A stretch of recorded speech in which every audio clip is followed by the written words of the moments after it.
So tell us, you're starting a school in Ghana. How different is it going to be? Because that's always a concern. The environment, the infrastructure. How different is it going to be from the one that you have in Kansas in the United States? Well, you know, in terms of the education and the academic curriculum, it's going to be as much as it can be the same as it is in Kansas City, but the context in Ghana, I was explaining to some parents recently and some teachers, last week you had Constitution Day. We don't have Constitution Day similar to that in the US, but we have Thanksgiving and Halloween. So we put it into context and we teach the children accordingly. But in terms of the concepts, in terms of the curriculum which will allow these children to start in the 3-year-old program and graduate at 18, they will graduate with a high school diploma that will be recognized. So this is a high school? This is a preschool. So actually it starts preschool. So pre-university, you mean? No, 3-year-olds. Oh, 3-year-olds. So It's babies. called K through 12. K is kindergarten, all the way to 12th grade. Which is end of primary. And from there, and secondary school. Okay. You can go to the universities. Okay, so Kansas up in to Ghana about is 18 preschool until 18. Correct. Okay, all right, that's interesting. Okay, and so that's where the question becomes more important. The curricula for a 7-year-old American will, by and large, be very different from 7-year-old Ghanaian. Are you going to teach him 16 regions in Ghana, 52 states in America, federal system in America, unitary system in Ghana? Ghana has had a history of military interventions. America has 200 years of democracy. Are you going to put all that in the 8-year-old's head, or how are you going to do it? Well, great question. And the answer simply is we take things and we put them into context. So the concepts of teaching children to be active participants in their education is really what we're desiring to do. And when we start to look at the curriculum between the US in the school that we have, which is an independent school in the United States, we are able to set the curriculum and then we define it in Ghana based upon the very best aspects of the Ghanaian education system and the curriculum that they want to follow. But again, it's the concepts that we are focusing on, not necessarily the content. The content's going to change no matter what country we're working with. We have schools in China. We have partnership programs in Australia and in Costa Rica. But again, the concepts of what we do is instrumental to the growth and development of any school. Wow. Let me add a word to that. Yeah. Normally we have concepts. Concepts will be celebration of Independence Days. That's a concept. And then it's contextualized in the history of Ghana. So the content is Ghana. Do you see what I mean? But the most important thing, though, is that we want children here in Ghana to have an idea of what independence means to other countries. And then we want children, let's say in China or in the US, to have an idea of what independence in Ghana means. So what is going to happen is this. We are going to have a situation where a typical classroom setting in Kansas City is beamed to Ghana. And what is happening here in our schools here in Ghana is beamed to the US. Now the idea is to leapfrog because of technology. And even when it comes to, let's say, especially science, where it will be very difficult for people to have sophisticated labs, all the labs and the work that is being done in the labs, all of that can be visible from Ghana. So that is the idea. And also we're looking at ways in which, for example, we can transport students from Ghana to the Kansas City, and then from Kansas City back here, and also the teachers. The idea is to collaborate, because what I saw in Kansas is a very sophisticated system, especially when you, even with KG, what little kids are doing. The idea is this. We want people to follow their curiosity. What is it that comes naturally to you? And we as educators and as teachers, what are the systems that we can put at your disposal so that you can bring the best out of yourself? And I'm saying this in contrast to how, for example, the way I was educated, and possibly maybe the way you were educated in pre-sec.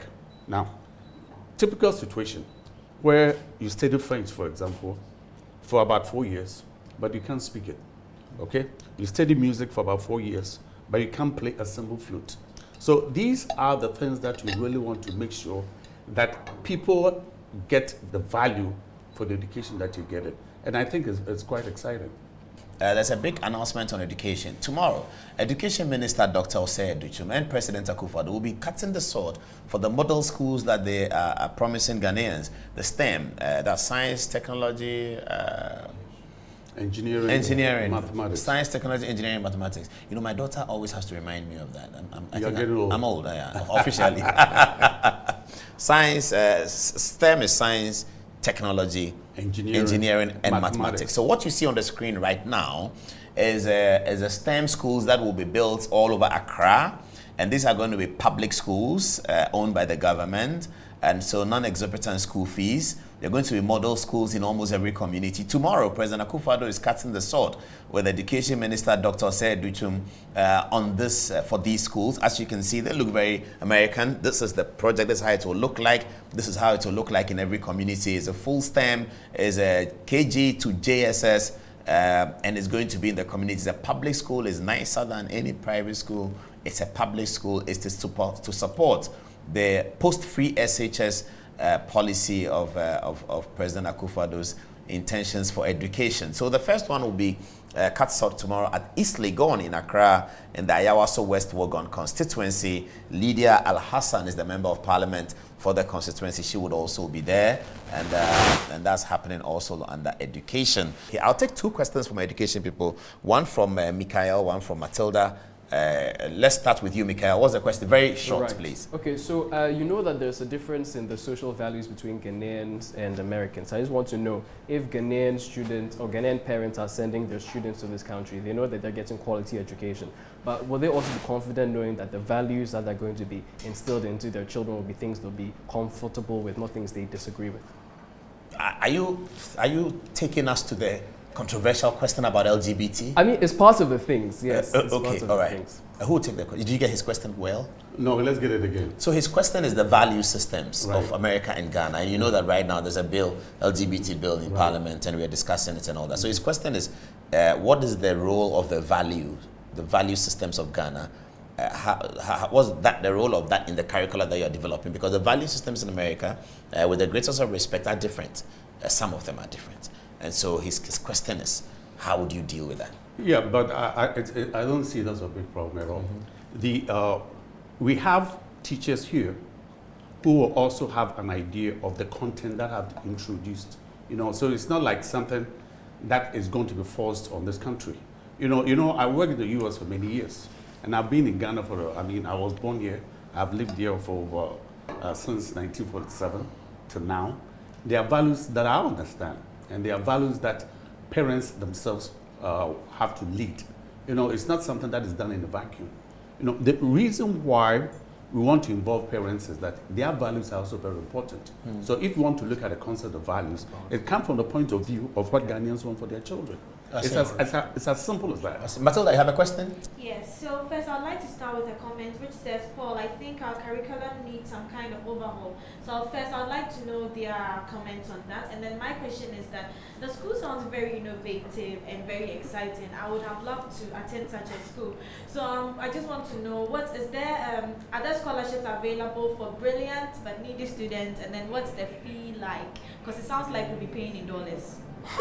Oh, that's an interesting. You should have given her a close-up when she was talking, Mr. Producer. Anyway, all right. Sure. So in terms of the curriculum, yes, it is innovative. And again, one of the things I can't stress enough is that whenever we come to another country, we are not trying to put our value system on that country. What we are trying to do, again, is put things into context. And the collaboration and the partnership that we have with the family unit is incredibly important. Now, in terms of the cost and the tuition, etc., the best thing to do is to call the number that's been on the screen and talk to the admissions office, and they will walk through all the details about the fees. That's exactly right. Okay. The final word then.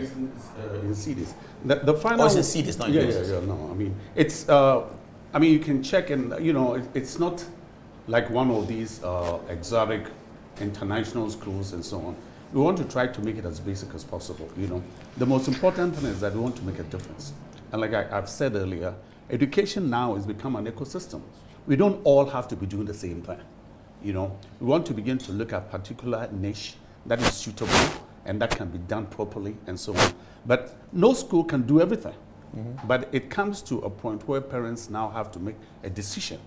What is it that they want for their kids? But the comfort that I have is that, you know, we need our young people to be international minded.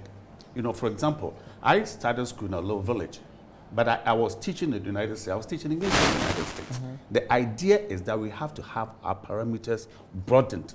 We need to have our scope broadened, and that is what I want us to begin to infuse here. You know, we have to understand this. When we are in school in Ghana, we think it's a local school. But when someone else comes to Ghana, Ghana is not a local school anymore.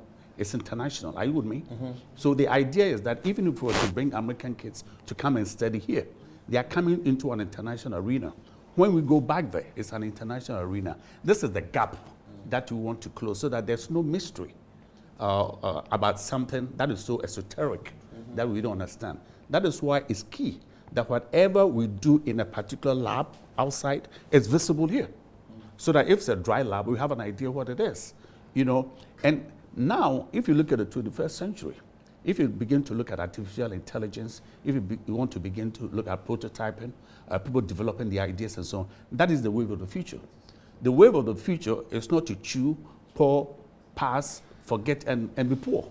You know, as much as possible, we want young people to understand that there's a purpose for their education, and if they can produce a service or a product that can be entrepreneurial, then they are making money. We don't want people to start at my age. It's too late.